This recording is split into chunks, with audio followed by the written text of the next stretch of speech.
اعوذ باللہ من الشیطان اللعین الرجیم بسم اللہ الرحمن الرحیم الحمد للہ وکفی وسلام علی عبادہ الذین اصطفی اللہم صل علی محمد وآل محمد۔ سورہ مبارکہ ہود،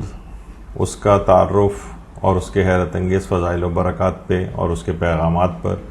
انشاءاللہ آج ہماری گفتگو ہوگی۔ مختصراً جو اس کا تعارف کروایا جائے ابتدا میں، وہ یہ ہے کہ دیکھیے نزولی ترتیب کے اعتبار سے اس سورے کا قرآن میں 51واں یا 52واں نمبر ہے۔ اس میں اختلاف ہے کہ 51 ہے یا 52واں نمبر ہے، یہ ترتیب نزولی کے اعتبار سے جو نمبر ہے۔ لیکن جو موجودہ ترتیب جو کہ رسول اکرم صلی اللہ علیہ وآلہ وسلم کے دور میں ہی ترتیب دیا جا چکا تھا، اس ترتیب کے مطابق اس کا 11واں نمبر ہے۔ اور یہ سورہ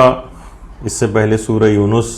نازل ہوا تھا، اس سے پہلے سورہ یونس کا بیان ہوا تھا اس ترتیب سے جو قرآن کی ترتیب ہے، اور اس سورہ مبارکہ ہود کے بعد سورہ یوسف جو ہے اس کے متعلق ہماری انشاءاللہ گفتگو ہوگی۔ یعنی یہ سورہ یونس کے بعد اور سورہ یوسف سے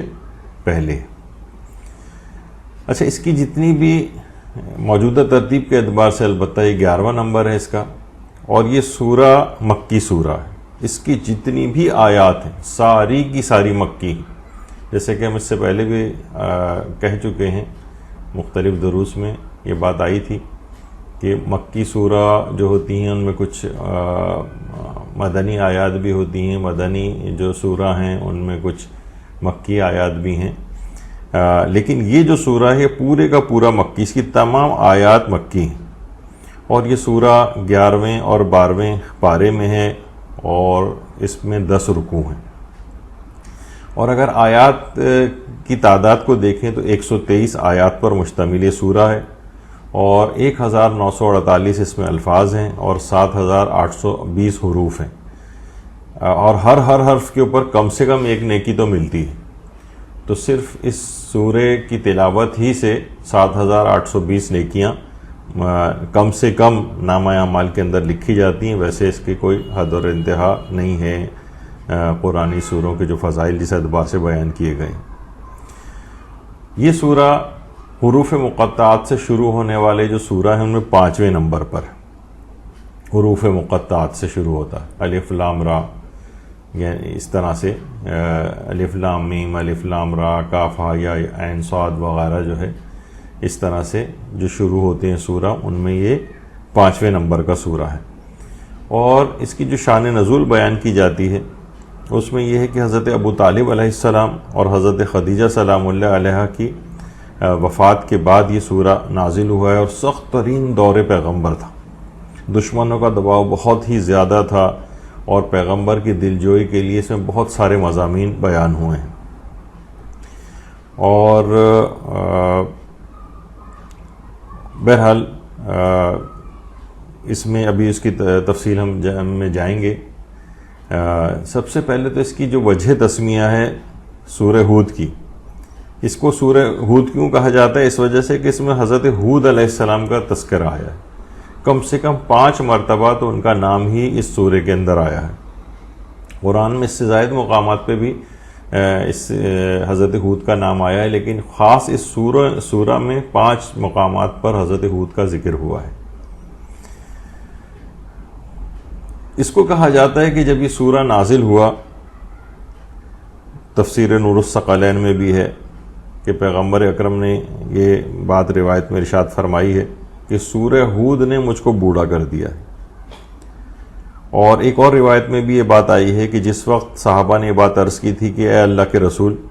آپ کے چہرہ انور پر ہم بوڑھاپے کے آثار نمایاں دیکھ رہے ہیں، بہت زیادہ نمایاں ہو رہے ہیں، تو آپ نے یہی بات ارشاد فرمائی ہے کہ مجھے سورہ ہود اور سورہ واقعہ نے بوڑھا کر دیا ہے۔ اچھا، ایک روایت کے اندر تو سورہ ہود اور سورہ واقعہ کا تذکرہ آیا ہے کہ پیغمبر اکرم نے یہ جملے روایت میں ارشاد فرمائے ہیں کہ مجھے سورہ ہود اور واقعہ نے بوڑھا کر دیا، اور بعض اور روایات ہیں جن میں 3 سورہ کا اضافہ اور بھی ہے کہ جنہوں نے بوڑھا کیا، ان میں سورہ مرسلات، سورہ نبا اور سورہ تکویر۔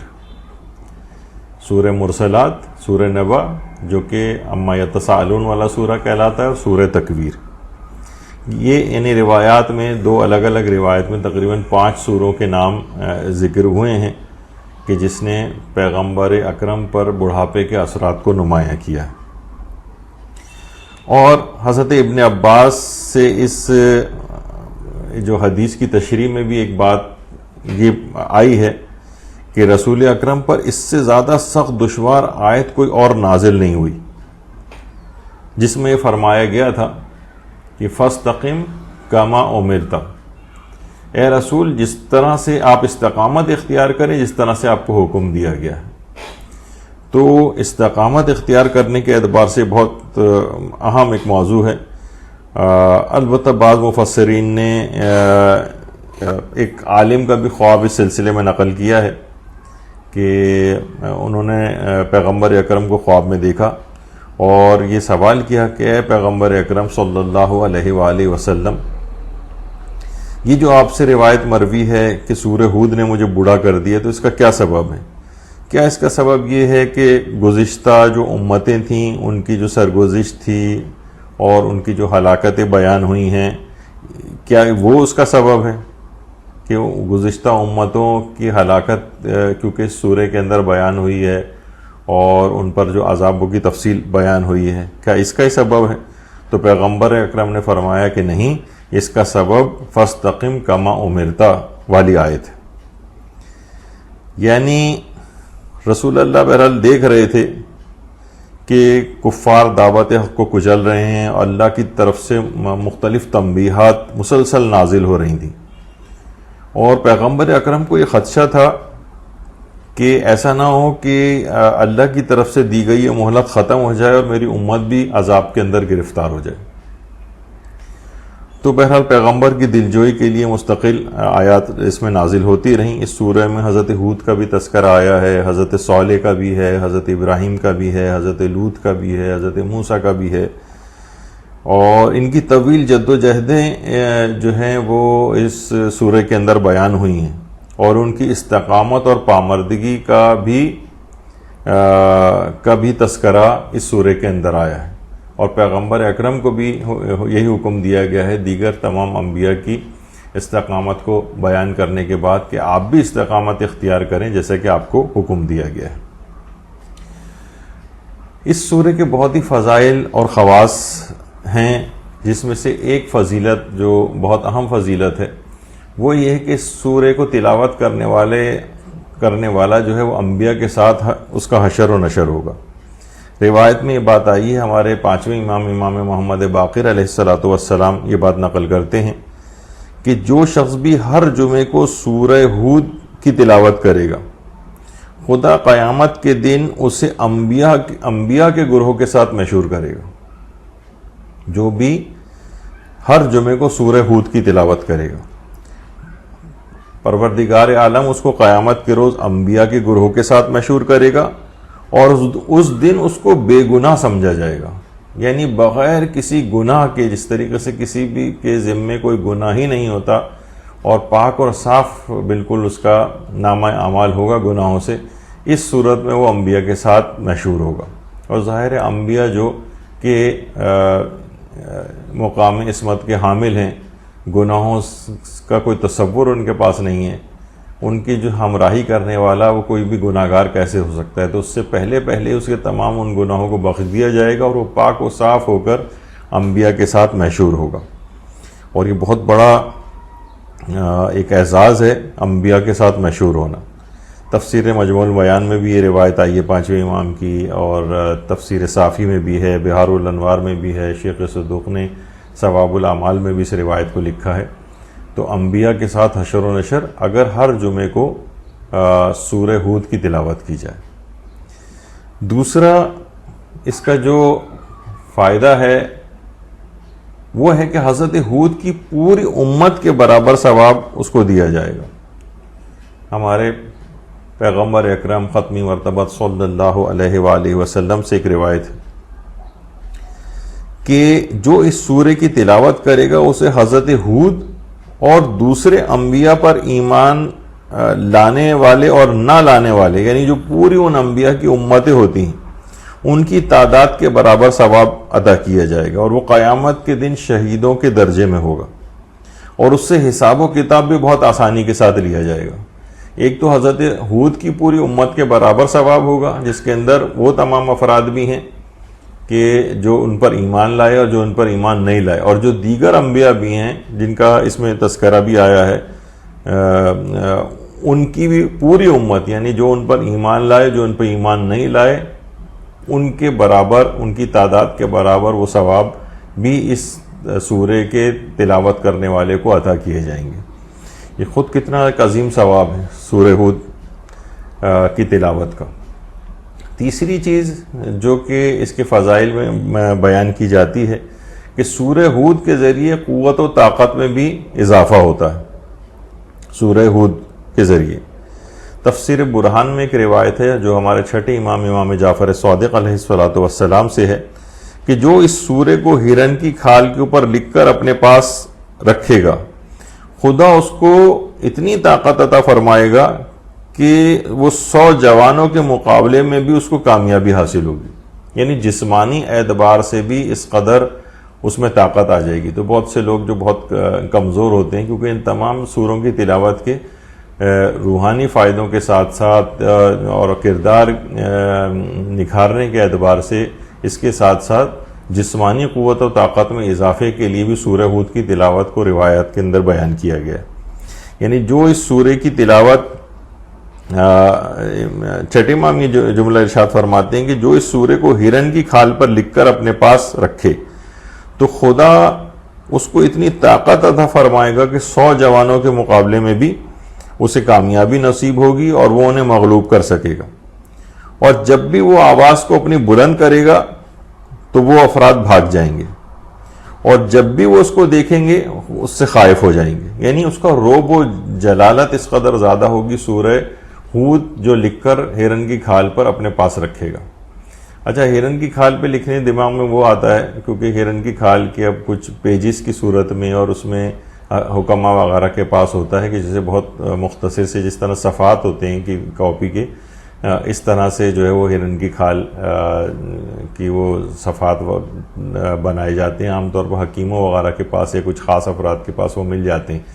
ہرن کی کھال کو لوگ یہ سمجھتے ہیں کہ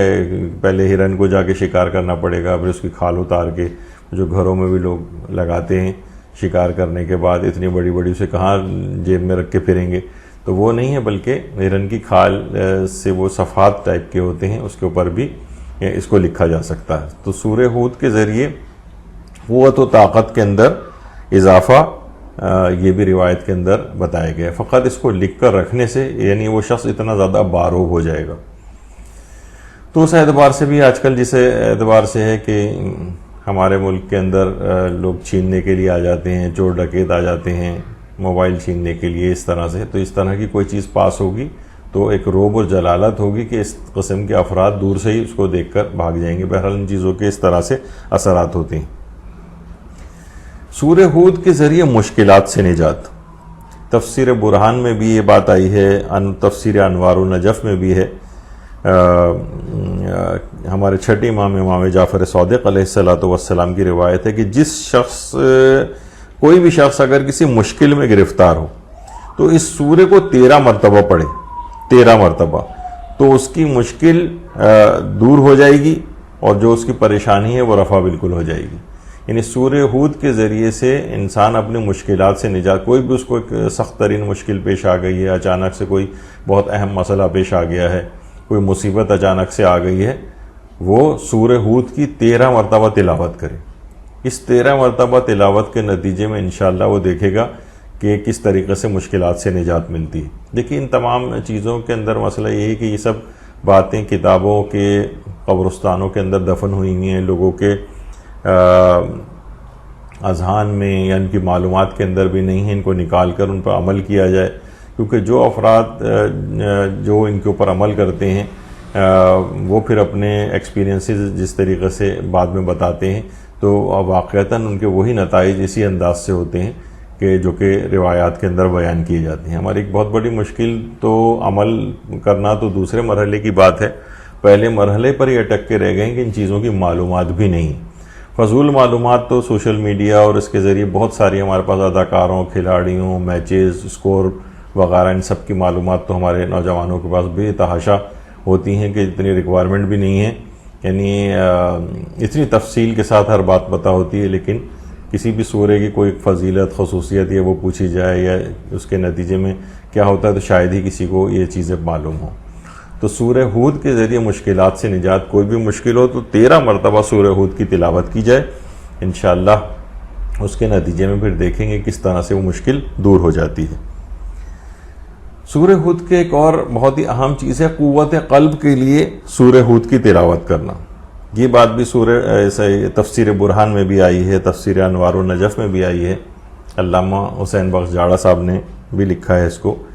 کہ ہمارے چھٹے امام جعفر صادق علیہ السلام یہ بات ارشاد فرماتے ہیں کہ جو اس سورے کو زعفران سے لکھ کر 3 دن تک صبح و شام اس کا پانی پیے، زعفران سے لکھے سورے کو اور اس کا کسی جگہ اس کو دھو کر اس کا پانی جمع کر لے اور اس کے بعد 3 دن تک صبح و شام اس کا پانی پیے تو اس کا دل بہت قوی اور طاقتور ہو جائے گا. اچھا، اس کے اندر دونوں طرح کی باتیں ہیں. بہت سے لوگ دل مثلا کمزور ہے، دل کی کوئی بیماری ہے، دل کی کوئی اور ایسی پریشانی ہے تو قوت قلب کے لیے سورہ ہود کی تلاوت اور تلاوت کے ساتھ کیا ہے کہ اصلاً جو ہے جو عمل یہ بتایا گیا ہے اس میں تو یہ ہے کہ 3 دن تک اس کا پانی پینا ہے، زعفران سے سورہ ہود کو لکھنا ہے اور 3 دن تک صبح اور شام اس کا پانی پینا ہے اور اس کے ساتھ ساتھ تلاوت بھی کرے تو کیا ہی کہنا ہے. لیکن یہ کہ اس اثرات سے اس کا دل بہت قوی ہو جائے گا. اور یہ بات خواص آیات قرآن کریم جو کتاب ہے اس کے اندر بھی یہ چیز آئی ہے. اور دوسرا ایک اور طرح کی قوت قلب بھی اس کے اندر آ سکتی ہے. وہ قوت قلب کیا ہے؟ یعنی بہادری اور اس کا دل قوی ہونا. یعنی فقط اور فقط صرف اسی کے لیے نہیں ہے کہ مثلا جسمانی اعتبار سے جو دل کی بیماریاں ہوتی ہیں فقط اسی ہی کے اندر کارآمد ہو. قوت قلب سے مراد یعنی کیونکہ مطلق آیا ہے یہ روایت کے اندر تو اس سے مراد یعنی دوسری طرح کی قلبی قوت بھی مراد اس سے ہو سکتی ہے کہ بہادری، شجاعت اور اس طرح کی جو وہ صفات کے جن کا تعلق دل سے ہوتا ہے. تو اس سورے کی اس لحاظ سے بڑی فضیلت ہے اور اس کی ایک برکت ہے. بچوں کی حفاظت کے لیے سورہ ہود کی آیات کا تعویذ، یہ بات بھی خواص آیات قرآن کریم جو کتاب ہے اس کے اندر یہ بات آئی ہے کہ جو اس سورے کی 2 آیتیں 56 اور 57 آیات 56 اور آیت نمبر 57، یہ اگر کوئی شخص ان دونوں آیات کو 56 اور 57 کو اس کو لکھ کر بچے کے گلے میں آویزاں کر دے، یعنی تعویذ کی صورت میں اس کو پہنا دے، تو بچہ ہر آفت سے محفوظ رہے گا. دیکھیے تعویذ کے طور پر ان چیزوں کو پہنانا لوگ عام طور پر سوچتے ہیں کہ شاید یہ جاہل ٹائپ کے افراد کی باتیں ہیں. اس پہ انشاءاللہ کبھی اس پہ بلکہ ہمارا ایک درس ہو بھی چکا ہے جس میں علماء نے مختلف تعویذ وغیرہ جو ہیں وہ اس پہ مراجع کے بھی نظریات ہیں کہ ان کو پہننا کیسا ہے، اس متعلق ہم نے چیزیں ذکر کی تھیں. تو بہرحال نہ صرف یہ کہ اس کے اندر کوئی ممانعت نہیں ہے بلکہ بہت سی چیزوں کے اندر روایات میں الگ سے اس کا تذکرہ آیا ہے کہ اس کو لکھ کر گلے میں پہنا جائے. تو اس طور پر اس کے اندر کوئی حرج نہیں ہے. اس کی آیت نمبر 56 اور 57 ان 2 آیات کو لکھ کر اگر بچوں کے گلے میں، یا ایک اور بھی چیز کی جا سکتی ہے کہ عام طور پہ بچے اگر نہیں پہن رہے ہیں کوئی اور وجہ ہے تو کم سے کم یہ 2 آیات لکھ کر ان کے تکیے وغیرہ کے نیچے تکیے کے اندر رکھی جا سکتی ہیں تو بچہ اسی کے اوپر سوئے. تو ان چیزوں کی بہرحال اس لحاظ سے اثرات ہوتی ہیں. بچوں کے لحاظ سے بہت سی چیزیں آتی ہیں کہ ایک تو یہ کہ جو 56 اور 57ویں جو آیت ہے کہ اس سے بچے حفاظت رہے گی ان کی. اور بہت سے لوگ بہت پوچھتے ہیں کہ مثلا بچے بہت زیادہ روتے ہیں تو اس تک کے لیے روایات کے اندر یہ بات آئی ہے ہم تفسیر برہان میں ہمارے چھٹے امام کی کہ جو شخص سورہ بلد کو لکھ کر کسی بھی کمسن یا نومولود کے باندھے گا تو بچہ ہر آفت سے اور رونے سے امن میں رہے گا۔ آج کل اس قسم کے سوالات بھی بہت آ رہے ہیں لوگوں کے کہ بھائی بچے بہت زیادہ رو رہے ہیں تو ان کا جو ہے اس سلسلے میں کیا کیا جائے، ان کو کس طریقے سے خاموش کروایا جائے وغیرہ۔ تو یہ سب چیزیں روایات کے اندر بیان ہوئی ہیں۔ اچھا، اس سورے کا ایک اور فائدہ یہ بھی ہے کہ کنویں کے جو پانی میں اضافے کے لیے عام طور پر لوگوں کے گھروں میں بورنگ وغیرہ بھی ہوتی ہیں یا کنویں کھودے ہوئے ہوتے ہیں، تو خواص آیات قرآن کریم میں آقا باقر نجفی نے اس بات کو لکھا ہے کہ کسی مٹی کے برتن پر اگر اس کی آیت نمبر سورہ ہود کی آیت نمبر 42 اور 43، سورہ ہود کی آیت نمبر 42 اور اس کی آیت نمبر 43، اگر یہ دو آیات کو لکھا جائے اور 100 مرتبہ ان دو آیات کو پڑھ کر اور پھر اس کے اندر ڈال دیں، یعنی ان دونوں آیات کو کسی برتن کے اوپر لکھے اور 100 مرتبہ ان دونوں آیات کو پڑھے بھی، 42 اور 43 نمبر کی سورہ ہود کی ان دو آیات کو، تو اللہ کے حکم سے اس کنویں کا پانی بہت زیادہ ہو جائے گا۔ تو ان سب چیزوں کا یہی ہے کہ اس کے اندر پانی کا اس لحاظ سے تذکرہ بھی آیا ہے، اور حضرت نوح کے بیٹے کی جو داستان بیان ہوئی ہے تو اس میں جب یہی کہا تھا کہ جب اس کو دعوت دے کے بلا رہے تھے کہ ابھی بھی حق بات کو قبول کر لو، تو اس نے کہا کہ میں پہاڑ پہ پناہ لے لوں گا، یہ پہاڑ مجھے اس پانی سے بچائے گا۔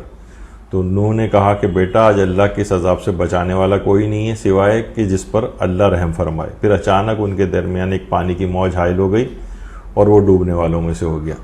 تو بہرحال یہ دو آیتیں اس کے اندر کیونکہ پانی کی بہت طوفان نوح کا تذکرہ ہے، پانی کی بہت کثرت اس لحاظ سے ہو گئی تھی، تو ان دو آیات کو 42 اور 43 کو کسی برتن پہ لکھ کر اور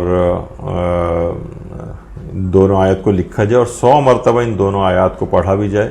تو اس کنویں کا پانی بہت زیادہ ہو جاتا ہے۔ اچھا، اسی طریقے سے ایک اور عمل اس لحاظ سے کیونکہ ذکر ہو رہا ہے تو یہ آقا باقر نجفی نے اپنی کتاب خواص آیات قرآن کریم میں لکھا ہے اگر کنویں کی کھدائی کے وقت سورہ صاد کی ابتدائی 3 آیات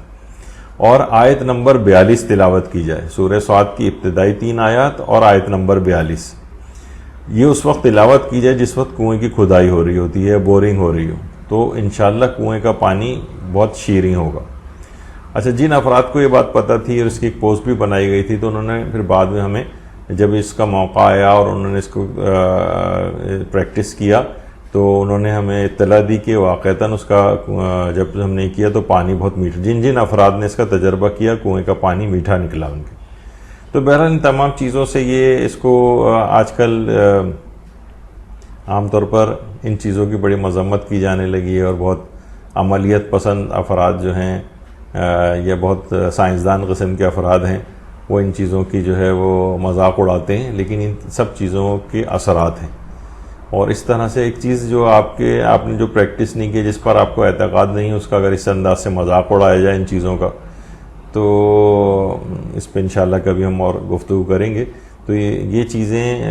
عام پریکٹس میں بھی ہیں اور شاید کہ وہ افراد کے جن کو اعتقادی اس پہ نہیں ہے ان کے لیے ظاہراً پھر یہ ان چیزوں کے کوئی اثرات ہوتے بھی نہیں۔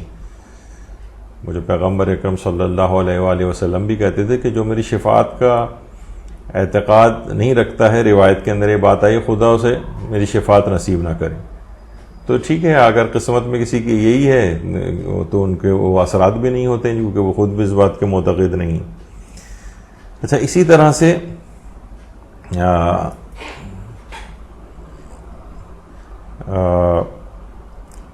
مشکلات کے حل کے لیے تو یہ بات آ گئی تھی کہ سورہ ہود کی تلاوت کی جائے۔ اچھا، اس میں ایک اور بھی چیز ہے، سواری پر باحفاظت سفر کے لیے بھی سورہ ہود کی آیت نمبر 41، یہ بھی روایت کے اندر یہ بات آئی ہے۔ حضرت امیر نے پیغمبر اکرم سے ایک روایت نقل کی ہے کہ کسی کشتی پر اگر انسان سوار ہو رہا ہو کہ کسی اور سواری پر بھی، مثلا گاڑی پہ بھی سوار ہو سکتا ہے، ٹرین پہ بھی سوار ہو سکتا ہے، جہاز میں بھی سوار ہو سکتا ہے، اور اس سورہ ہود کی آیت نمبر 41 وقال ارکبوا، اگر یہ جہاں سے جو آیت شروع ہوتی ہے تو وہ غرق ہونے سے محفوظ ہوگا اور حادثات سے محفوظ ہوگا اور سلامتی کے ساتھ اپنی منزل پر پہنچے گا. تو یہ بھی انسان کو دماغ میں رکھنا چاہیے کہ سورہ ہود کی آیت نمبر 41 کو اگر یہ کسی بھی سواری پر سوار ہونے سے پہلے پڑھے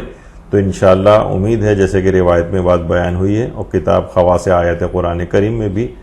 یہ بات حضرت امیر کے حوالے سے پیغمبر سے نقل ہوئی، تو انشاءاللہ وہ تمام حادثات سے بھی محفوظ رہے گا. آیت نمبر 41. اچھا، حضرت ہود کا تذکرہ جیسے کہ آ رہا ہے کہ ایک دماغ میں آتا ہے، عام طور پر لوگوں کی اتنی معلومات حضرت ہود کے متعلق نہیں. حضرت ہود کا جیسے کہ اس سے پہلے ذکر ہوا کہ اس سورے کے اندر 5 مرتبہ ان کا نام آیا ہے. اچھا، حضرت ہود قوم عاد کے پیغمبر تھے، قوم عاد کے. دیکھیے، عاد جو ہے یہ قبیلہ تھا جس کے جد امجد جو تھے ان کا نام عاد تھا. اور یہ جو قوم عاد ہے اس کے متعلق کہا جاتا ہے کہ یہ یمن اور عمان کے درمیان جو احقاف نام کی سرزمین ہے وہاں پر یہ قوم آباد تھی. اور کہا جاتا ہے کہ جو کھدائیاں وغیرہ ہوئیں، یعنی یہ بہت سویلائز قسم کی قوم تھی قوم عاد.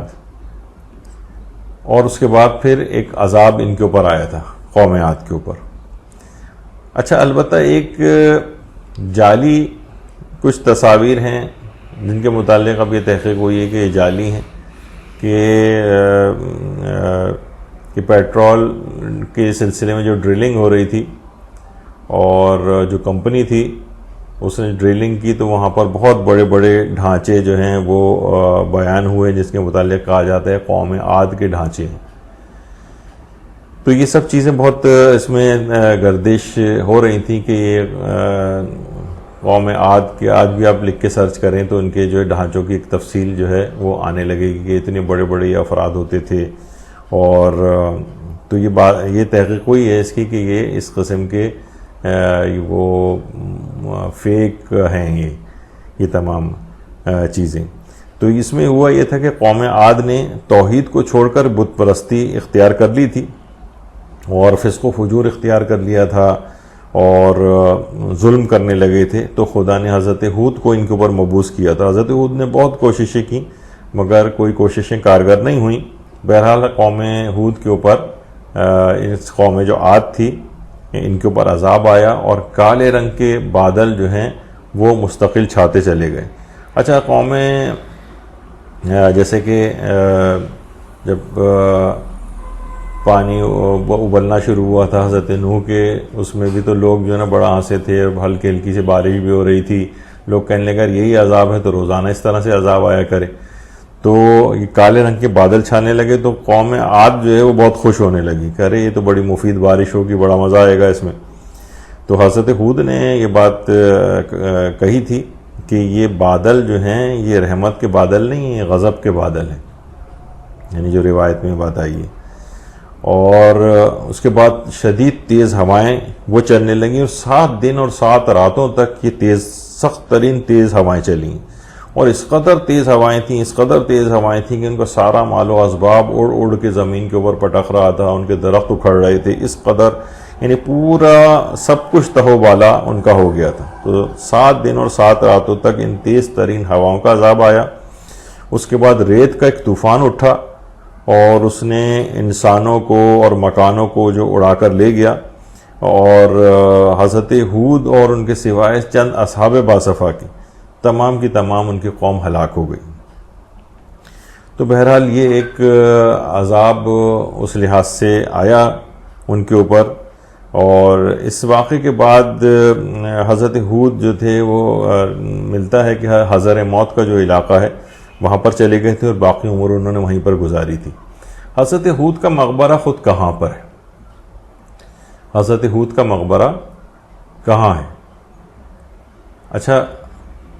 ہماری جو روایات ہیں اس کے مطابق یعنی جو ہمارے علماء کی تحقیق ہے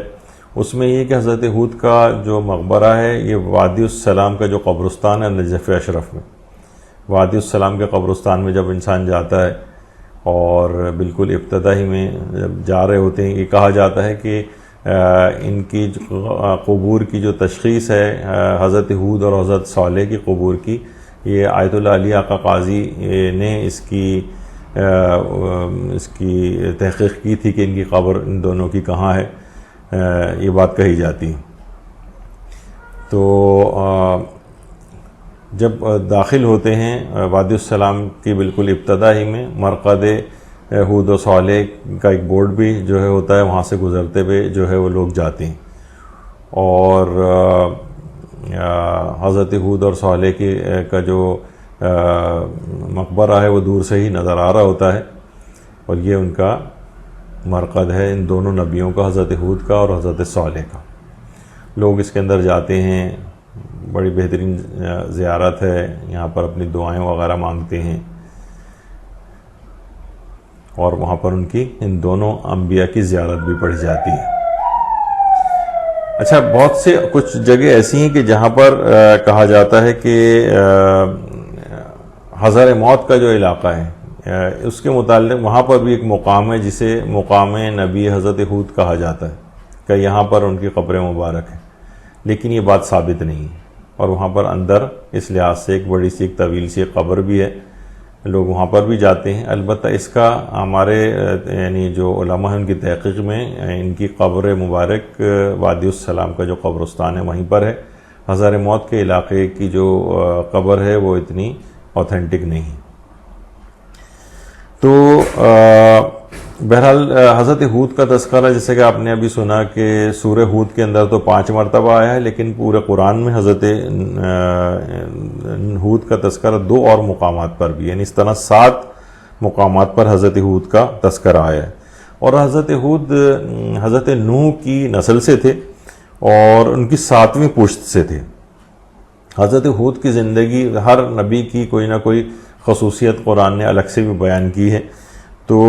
کہا جاتا ہے کہ حضرت ہود کی جو زندگی کی بہت اہم خصوصیت ہے وہ ان کا اللہ پر توکل ہے۔ ویسے تو ہر نبی اللہ پر توکل کرتا ہے، لیکن خصوصیت کے ساتھ کچھ صفات ہائی لائٹ ہوتی ہیں۔ تو حضرت ہود کے متعلق کہا جاتا ہے کہ اللہ پر بہت زیادہ توکل اور بھروسہ، یہ ان کی زندگی کے اندر خاص طور پر چیز نظر آتی۔ اچھا، سورہ ہود کے جو مضامین ہیں ان کو اگر ہم دیکھیں تو سورہ ہود کے اندر اصلاً مختلف انبیاء کے قصے ہیں، ان میں مثلاً حضرت ابراہیم کے قصے بھی ہیں، حضرت ہود کا قصہ ہے، حضرت صالح کا ہے، اور اسی طریقے سے حضرت شعیب کا قصہ ہے، حضرت ابراہیم، حضرت موسیٰ۔ تو اس کے جو سورہ ہود کے مضامین ہیں اس میں ان انبیاء کے قصے بھی ہیں، اور یہ قصے کیوں بیان ہوئے ہیں اس کا بھی ہم آگے چل کر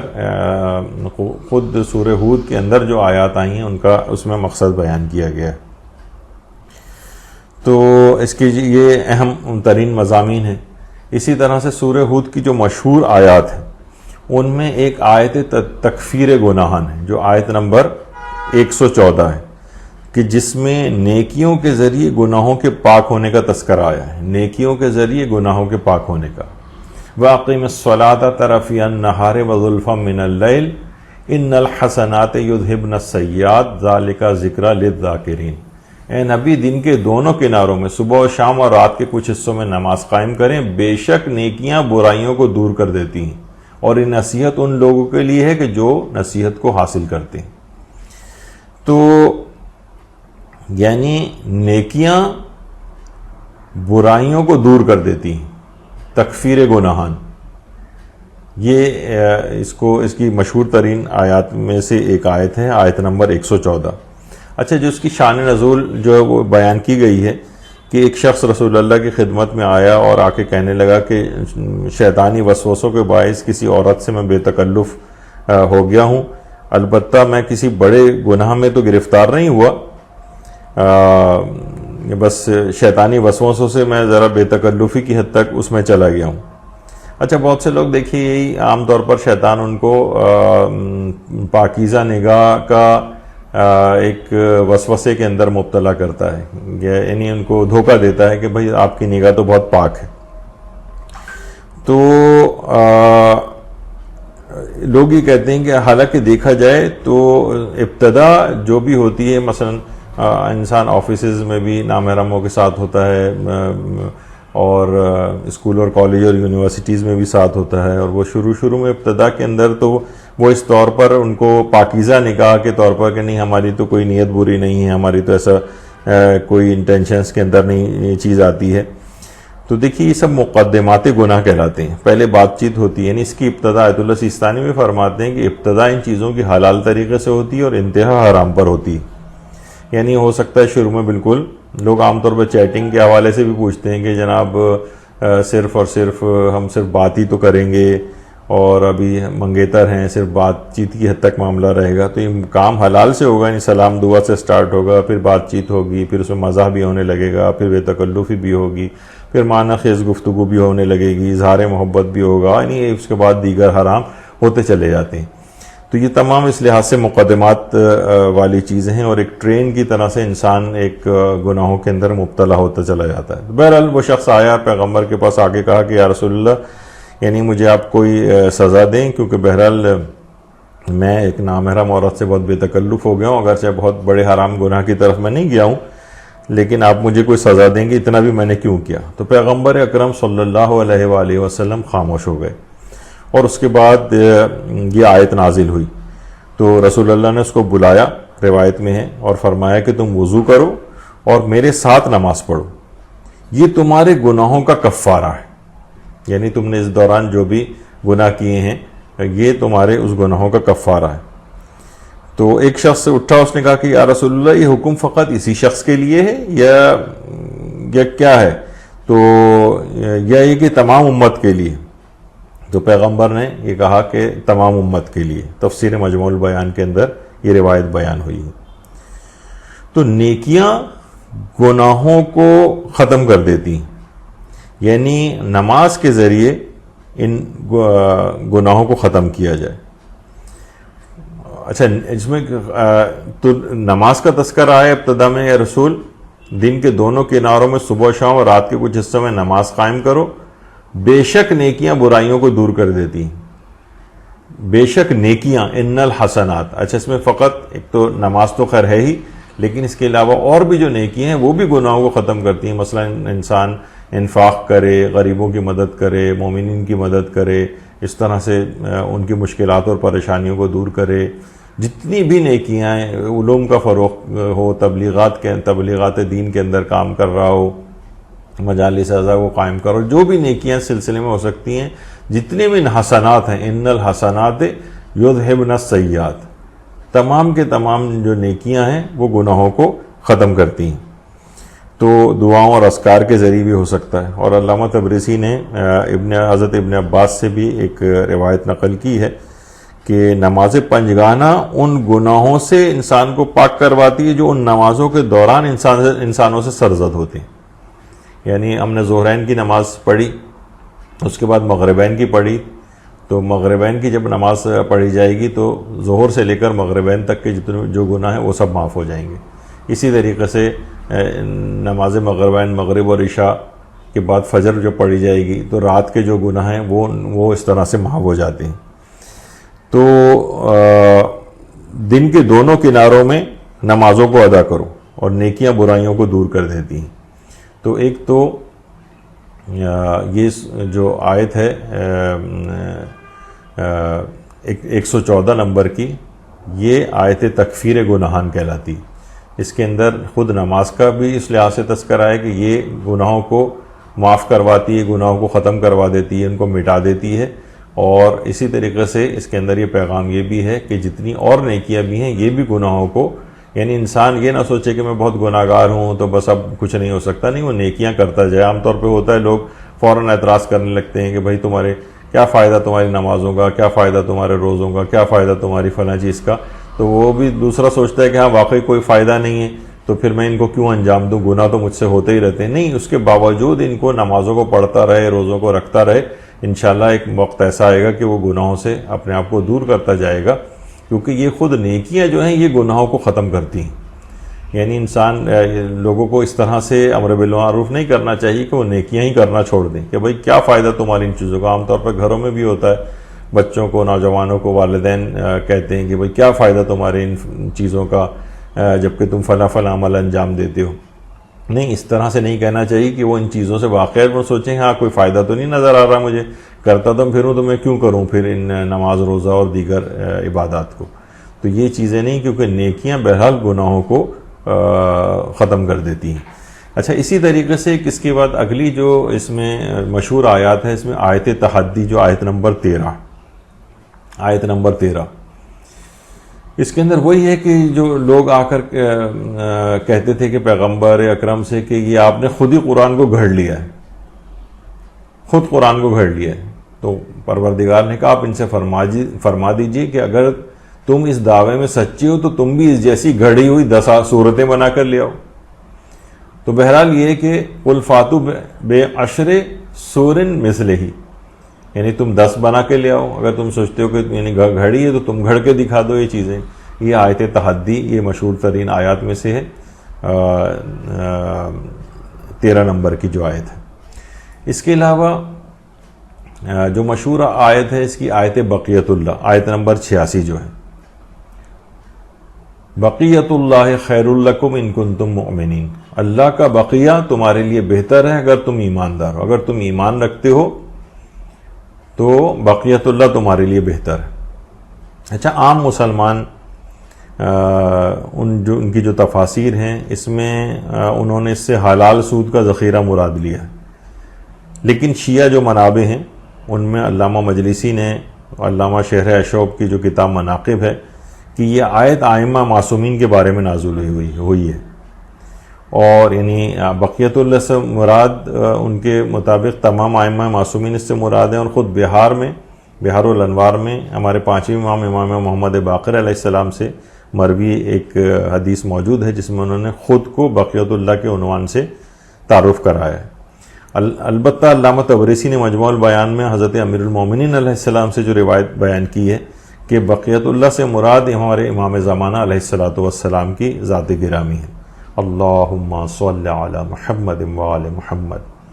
جو انشاءاللہ ظہور کے بعد جب تشریف لائیں گے تو اپنے ظہور کے وقت اس آیت کی تلاوت بھی فرما رہے ہوں گے. بقیت اللہ خیر لکم ان کنتم مؤمنین, بقیت اللہ ہی تمہارے حق میں بہتر ہے اگر تم ایمان رکھتے ہو. تو اس طرح سے اس کے مختلف تفاسیر ہیں. جیسے ہم نے کہا کہ عام مسلمانوں نے تو حلال سود کا ایک ذخیرہ سے مراد لیا ہے, بقیت اللہ سے مراد, لیکن ہمارے ہاں ائمہ معصومین کے لیے بھی روایتیں, اور 5ویں امام نے خود کو اسی عنوان سے تعارف کرایا ہے. اور زیادہ مشہور جو اور شہرت رکھتی ہے وہ حضرت امام زمانہ علیہ السلام کے لیے اس آیت کو بیان کیا جاتا ہے. اچھا, اسی طریقے سے اس میں جو آیات احکام, اس میں آیت نمبر 114 جو ہے اس میں خود نمازوں کے اوقات کی طرف بھی اشارہ ہے کہ وَأَقِمِ الصَّلَاةَ طَرَفِيَ النَّهَارِ وَزُلْفًا مِّنَ اللَّيْلِ, دن کے دونوں کناروں صبح و شام اور رات کے کچھ حصوں میں عبادت کرو. اچھا, اس میں 3 اوقات کی طرف اشارہ ہے. اس میں کہا جاتا ہے کہ طرفی النہار سے مراد نماز صبح اور نماز مغرب ہے, اور زلفم من اللیل سے مراد نماز عشاء ہے, اور کچھ اور بحثیں بھی ہیں. تو بہرحال یہ بھی ایک مشہور اس کی آیات احکام میں جس میں اوقات نماز کے 3 اوقات کا تذکرہ ہے, جو کہ جمع بین الصلاتین کا جو ہے ہمارا نظریہ کہ نمازوں کے اوقات کے سلسلے میں جو بحث ہوتی ہے اس میں اس آیت کو بھی پیش کیا جاتا ہے. اچھا, قرآن میں حضرت ہود کو قوم عاد کا بھائی کہا گیا ہے, یعنی پوری قوم کا بھائی. جیسے کہ وَإِلَىٰ عَادٍ أَخَاهُمْ هُودًا, اور ہم نے قوم عاد کی طرف ان کے بھائی ہود کو بھیجا. تو ان کو بھائی کیوں کہا ہے, ایک بحث اس کے اندر آتی ہے. تو دیکھیے, عرب جو تھے وہ تمام اپنے اہل قبیلہ کو بھائی کہتے تھے, کیونکہ نسب میں وہ سب ایک دوسرے کے شریک ہوتے تھے. مثلا کوئی نہ کوئی ایک جد امجد ہوتا تھا, پھر ان کی اولادیں پورا قبیلہ بن جاتا تھا. مثلا بنی اسد تھا تو آپس میں ایک دوسرے کو اخو اسدی یا اس طرح سے کہا کرتے تھے. تو ایک تو یہ بھی ہے کہ کیونکہ وہ ایک ہی سے نسل ان کی چل رہی ہوتی ہے اور وہ بھی اسی قبیلے سے قوم سے تعلق رکھتے تھے, تو اس وجہ سے ان کو ان کا بھائی کہا ہے. اور دوسرا اشارہ ایک یہ بھی علماء نے کہا ہے کہ اس کا بھی امکان ہے کہ حضرت ہود کا جو سلوک تھا وہ اپنی قوم سے اس قدر بردبارانہ اور بھائیوں والا تھا، یعنی کسی طرح سے بھی حاکم کا یا کسی جابر شخص والا تصور نہیں تھا، بلکہ ان کا بہت ہی بردبارانہ اور بھائیوں والا ایک طریقہ کار تھا، اور ممکن ہے اس وجہ سے ان کو قوم عاد کا بھائی کہا ہو۔ البتہ ہم دیکھتے ہیں کہ حضرت صالح کے لیے بھی یہی بات آئی ہے، وَإِلَىٰ ثَمُودَ أَخَاهُمْ صَالِحًا، ہم نے قوم سمود کی طرف ان کے بھائی صالح کو بھیجا۔ تو پوری قوم اس میں بھی یہی والی چیز بیان کی جاتی ہے کہ حضرت صالح، اچھا حضرت صالح کیونکہ ہود اور صالح دونوں کے مقبرے وادی السلام کے اندر ہیں، ہود اور صالح دونوں کے، یہ حضرت سام بن نوح کی اولاد میں سے تھے۔ وہ جو حضرت ہود تھے وہ بھی حضرت نوح کی 7ویں پشت سے تھے، اور یہ ان کے جو حضرت نوح کے بیٹے سام تھے ان کی اولاد میں سے تھے، اور قوم سمود کے پیغمبر تھے۔ اور کہا جاتا ہے کہ عرب انبیاء جو عربوں میں گزرے ان میں تیسرے نمبر پر ہیں حضرت صالح، اور پہلے نمبر پہ حضرت ہود کو کہا جاتا ہے۔ تو حضرت صالح کی عمر کو روایت میں تقریباً 280 سال جو ہے وہ بیان کی گئی ہے، اور وادی السلام نجف اشرف میں کے قبرستان میں ان دونوں انبیاء کی قبور ساتھ ہی، اور پہاڑ سے جو اونٹنی کے نکلنے کا واقعہ تھا وہ انہی حضرت صالح کا تھا کہ اس کے بعد لوگوں نے اس کو اونٹنی کو قتل کر دیا تھا۔ اور خود حضرت ہود کا نام 7 مرتبہ قرآن میں آیا، جبکہ حضرت صالح کا نام 9 دفعہ قرآن کے اندر آیا۔ اچھا، اس کے بعد یہی والی جو آیت ہے یعنی حضرت شعیب کے لیے بھی آئی ہے کہ وَإِلَىٰ مَدْيَنَ أَخَاهُمْ شُعَيْبًا، ہم نے اہل مدین کی طرف ان کے بھائی شعیب کو بھیجا۔ تو بھائی سے مراد یہاں پر ویسا بھائی مراد نہیں ہے، بلکہ وہی قبیلے کے اعتبار سے بھائی ہونا مراد ہے، یا ان کی بہت زیادہ شفقت کی وجہ سے ان انبیاء کی ممکن ہے برادرانہ اس کی وجہ سے بھائی کہا ہو۔ اچھا، اب اس سورے کے جو مختلف پیغامات ہیں اگر اس لحاظ سے ہم دیکھیں تو اس کی کچھ آیات کو اگر ہم دیکھیں تو اس کے اندر مثلا آیت نمبر 15 میں یہ بات کہی گئی کہ جو صرف دنیا کی زندگی اور اس کی زیب و زینت چاہتے ہیں تو ہم انہیں ان کی صحیح اور عمل کی پوری جزا دیتے ہیں، اور ان کے ساتھ کوئی کمی نہیں کی جاتی۔ یعنی جو دنیا کی زندگی چاہتے ہیں اور اس کی زیب و زینت چاہتے ہیں تو ہم ان کی صحیح اور عمل کی پوری جزا دیتے ہیں، یعنی خوب محنت کر رہا ہے انسان، دنیا کما رہا ہے، خوب اس کے پاس پیسہ آ رہا ہے، اس میں کوئی کمی نہیں کرتے۔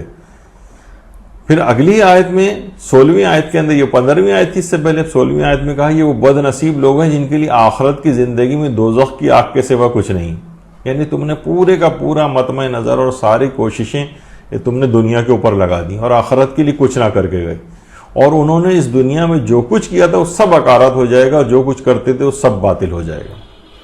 اولئک الذین لیس لہم فی الآخرۃ الا النار، سوائے آگ کے کچھ نہیں ہوگا ان کے پاس۔ وَحَبِطَ مَا صَنَعُوا فِيهَا وَبَاطِلٌ مَا كَانُوا يَعْمَلُونَ، سب کچھ اکارت ہو جائے گا، جو کچھ کیا سب باطل ہو جائے گا۔ اور اگر انہوں نے صرف اور صرف کیا کیا ہے کہ دنیا کو اپنا مقصد بنا لیا، تو واقعتاً جب قرآن کی آیات کی تلاوت کرے تو انسان دیکھے کہ دنیا کے یعنی جتنی ہمتیں اور کوششیں ہیں 24 گھنٹے میں، یہاں پر ہم کچھ چیزیں ڈالتے ہیں تو لوگ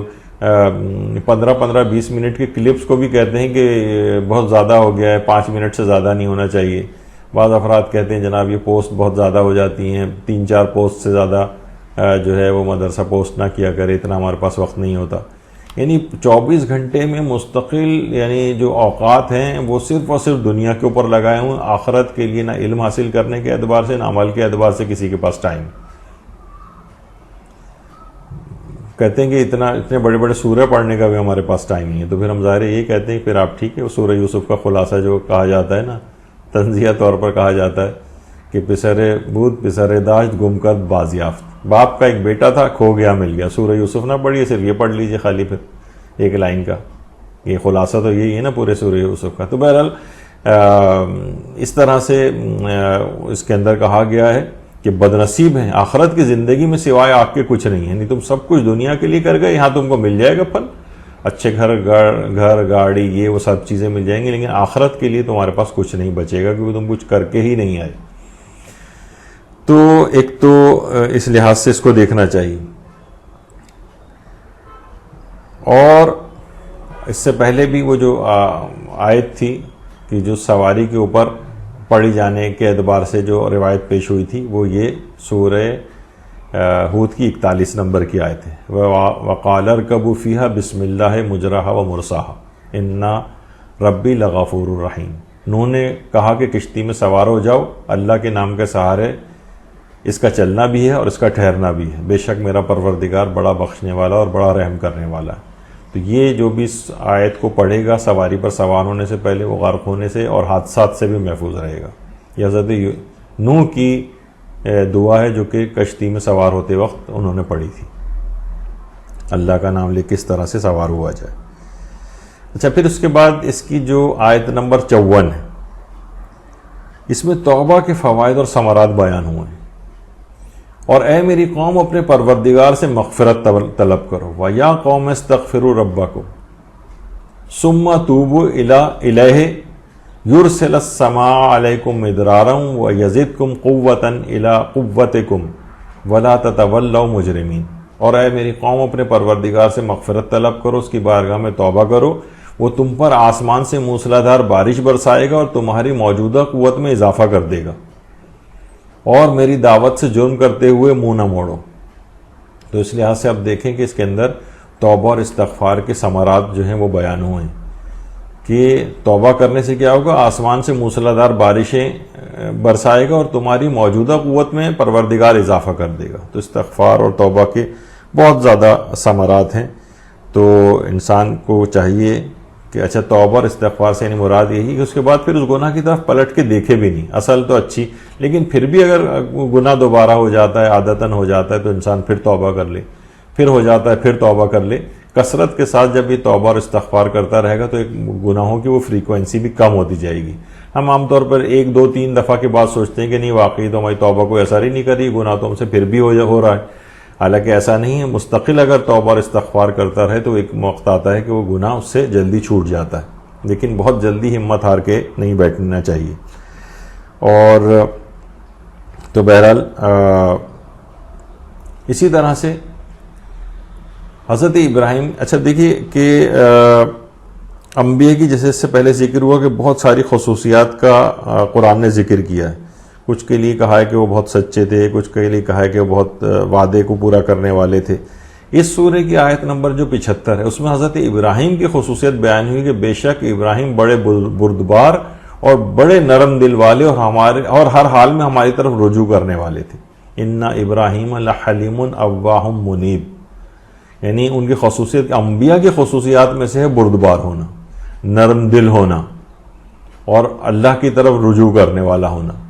تو یہ انبیاء کی حضرت ابراہیم کی خصوصیات ہمیں کوشش کرنی چاہیے، ہم کوشش کر کے اپنے اندر یہ چیزیں پیدا کر سکتے ہیں۔ بار بار گناہ ہو جائے اللہ کی طرف رجوع کریں، اور اس لحاظ سے یعنی جو ہمارے اعتبار سے بات ہے، اور حلیم بن جائیں، نرم دل ہو جائیں لوگوں کے سلسلے میں، برداشت سے کام لیں، لوگوں کی جو خطائیں ہیں اس کو معاف کریں، یا حضرت ابراہیم کی خصوصیات میں سے جو قرآن نے ذکر کی۔